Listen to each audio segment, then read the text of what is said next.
Agari wajjin.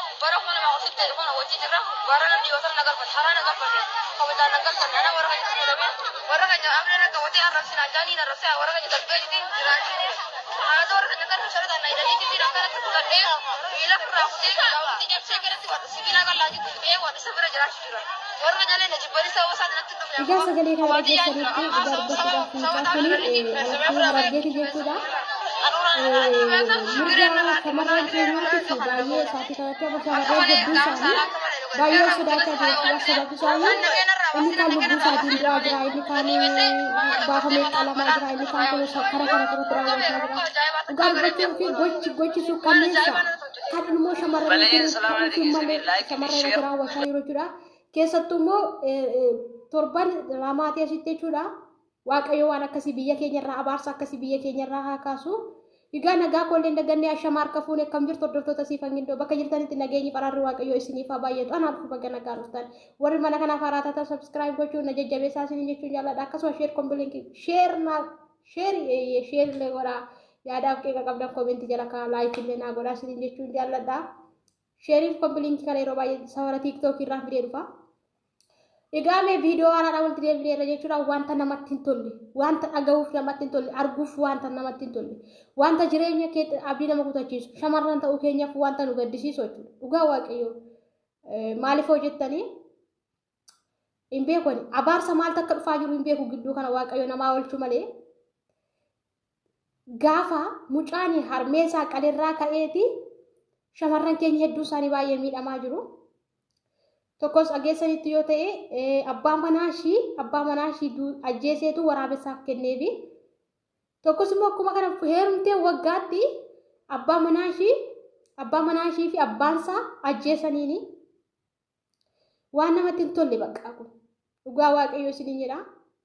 Kun immoo wal jaalataniini mucattiin kun jaalala keessa wajjin turaniini maatii ishii akka ishiin nama kanatti dhaqxu tasuma hin jaallatani. Sinii galee jireenyuma jiraannu keessatti wanta maatiin keenyi nu jibban, wanta maatiin keenyi nurratti hin jaallanne gochuun tasumaan hin barbaachisu. Dhugaa waaqayyo isinii jedha. Eebbi maatiin keessa hin jirre tasuma hin milkaa'u. Sinii galee yeroo tokko nuti shamarranis ta'e dhiirri humna keenyatti abdannee, dargaggummaa keenyatti abdannee wanta haati keenyi fi abbaan keenyi nuun jedhan dinnee deemnaa jechuudha. Mucaan kun jaalalaan waliin turanii gaafa maatiin ishii lakki jedhanii ishii dhorkanii harka ishii kana hidhanii manatti ishii gashanii akka ishiin jecha hartu kanatti sababii jaalalarraan kan kaate maatii ishii arrabsitee maatii ishii loltee dhageessanii maatii ishiitiin jecha hamaa jettee abbaa ishii faana ishii kabaja dhorkitee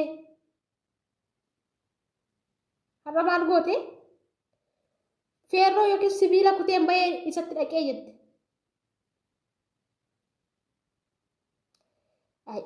Ay dargaggummaa kanaa wanta dargaggummaan kun nu hojjete moo wanta dargaggummaan kun nu godhe moo dhugaa rabbii safuudha.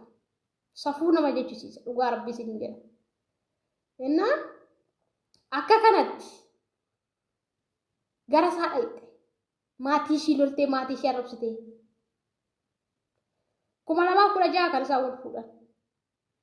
Hamma kanattuu dhama jaalalaa yoo ta'u xumurati har'a immoo akka kana ishii godhe. Lubbuudhuma ishiitu keessa jira nameenya ishiitu nama jabduu taatee malee amma kun ajjeeseera. Namatti tolaa kun maaliif mirgi shamarranii maaliif eegamuu didaanii? Maal taanaan? Dhugaa rabbii mootummaan biyya keenyaa maal ta'e mirga shamarran keenyaa kabachiisuu dida. Abbaan barbaade quufaan barbaade dhufee shamarran haadha dhiiraa akka barbaade godhuu danda'a. Hin jedhama akka hin godhamaa kun.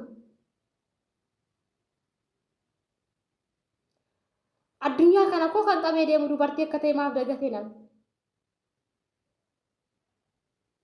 Ishiinuu maatii ishii jibbitee aarsaa jaalalaaf kaffalturraa kan kaate maatii ishii dhiistee gara isaa dhaqxe. inni immoo maal taanaan har'a rifeensa irraa haadee dhagna kootti feerroo kaayee jetti. Ta'iin akkasii hin malaa shamarraniif godhamuu qabaa shamarran irratti. Maaliif uummanni maaliif bahee nurraan dubbatu? Mootummaan maaliif bahee nurraan dubbatu kana? Maaliif barbaachise waan akkasii? Maaliif shamarranii haati dhiiraa maaliif baatee qalamuun barbaachise? Maaltu fide kana?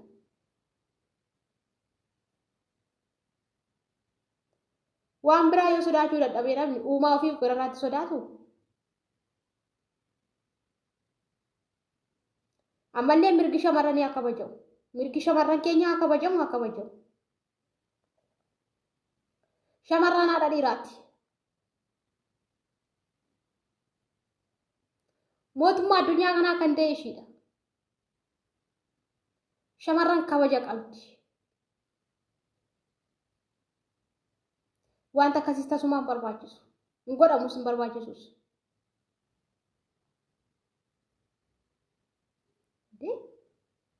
Wanta addunyaa irratti mul'anne. Inni kan fuudhee haadha qalee ajjeese. Inni kan osoo ilmootti garaatti baattu, dhala isaatoo garaatti baattuuti. Dhiiga isaatoo garaatti baattuuti. Fuudhee waraabessatti kenna. Inni kan otoo ishiin diddee boossu otoo watwaattuuti. Qalanii biraa deeman. Maali badiin keenya kana muluu? Maal balleessine? Maal goone? Maaliif mirgi shamarran keenyaa maaf nuun kabajamu? Balleessaan keenya maali? Balleessaan shamarranii maali balleessaan keenya? Balleessaan keenya isin faana jiraachuudha? Balleessaan keenya isiniif dhala godhachuudha? Isiniin godhachuu keenya? Moo maal balleessine? Maaltu kana hunda fide? Maaf mirgi shamarran keenyaan eegamu?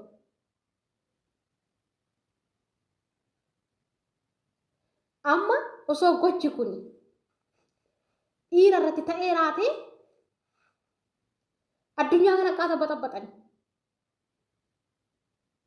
Mucaan tokko kaleessa micayittiidhaa jedhee kan inni lubbuusaa dabarse jedhan.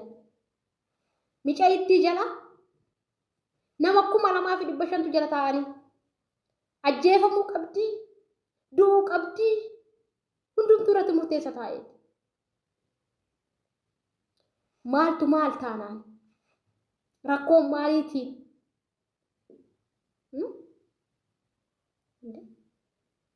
Yoo dubbachuu dadhabne, yoo mirga keenya falmachuu dadhabne, mootummaan maaliif mirga keenya nuuf hin falmu? Abbootiin gadaa maaliif hin dubbatan? Abbootiin amantii maaliif hin dubbatan? Nu nama miti? Nuti haadha keessan miti? Wallaalummaa keenyattis. Dubartiin ikkoo kan qoraan dugdatti baatee waan namni dhagarre argitee sagal ciniinsifattee sagal aaddee dhiira kana kan fide dubartiidha. Badeen keenya kanaare. Gatiin nuuf kanfalamu isaa kanaare nuuf. Gatiin shamarraniif kanfalamu du'a. Du'atti murtaa'uu qaba. Waan ciniinsifannee isin deenyeef duuni nutti murtaa'uu qaba. Moo maal dha? Ammas borus mirgi keenya nuuf haa eegamu, nuuf haa eegamu. Mirgi keenya nuuf kabajamuu qaba, nuuf kabajamuu qaba. Bakka. Baay'een gaddee. Shamarran tokkotu hedduun gaddee. Rabbi hedduu. Wanta godhamuu hin qabne, wanta nuuf hin maluu hin qabne nurratti hojjettan. Badiin keenya maali kana qixxeetiisaa? Maali ati dhiiraa baatee qalamuu ishirra jiraata? Kanaafi abbootiin gadaa bahaa nurraa dubbadha. warri TikTok irraa lafa dhiichisaa waltanis bahan irraa dubbadha.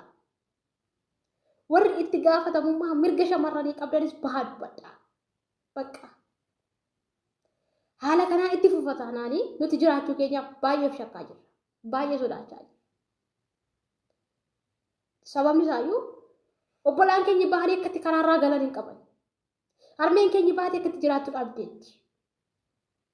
Shamarran hin heerumu yoo jette dirqamaan maatiin heerumsiisanii kunoo akkana ta'anitti. Kanaaf bahaa nurraa dubbadha. Mirga keenya nuuf eegaa.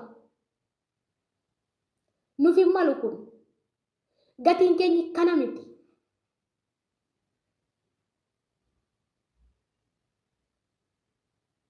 Dhugaa Rabbii baay'een gaddi'an. Maaliif ta'a akkas? Maal balleessi? Maal isin goone? Ammas borus bahaa nurraa dubbadhaa isinii jechuun jaalladha. Video biraatiin amma walitti deebinutti lafa nagaanaa tura baay'ee natti dhaga'amee jira dhugaa waaqayyoon jedhaani. Kanaafuu baay'ee.